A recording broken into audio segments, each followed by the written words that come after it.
नमस्कार साहेब. नमस्कार. साहेब आपल्या शेतकरी पोटॅशियम बद्दल माहिती द्या.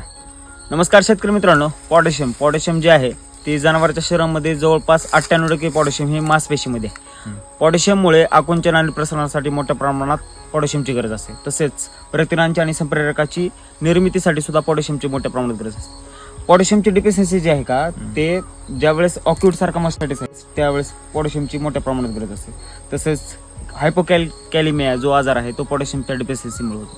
तर शेतकरी बांधवांनो, दुधाळ जनावर जे आहे ज्यावेळेस डाऊनर काव सिंड्रोम असेल, बसलेला असेल आणि खूप दिवस झालं खात नाही जनावर, ज्यावेळेस मोठ्या आजारात आहे खात नाही जनावर त्यावेळेस पण मोठ्या प्रमाणात पोटॅशियमची गरज असते.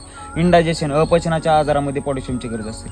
तसंच शेतकरी बांधवांनो, पोटॅशियम जे आहे एक कमी प्रमाणात लागणारा पोटॅशियम आहे, परंतु ज्यावेळेस ऑफिडमध्ये ज्या जनावर जास्त राहतो त्यावेळेस पोटॅशियमची मोठ्या प्रमाणात गरज असते. तसेच मार्केटमध्ये पोटायचं असेल तर पोटोलॅक्ट नावाने एक प्रोडक्ट आहे जेनिक्स फार्मास्युटिकल्स, तर आपण तो पोटोलॅक्ट यूज करा.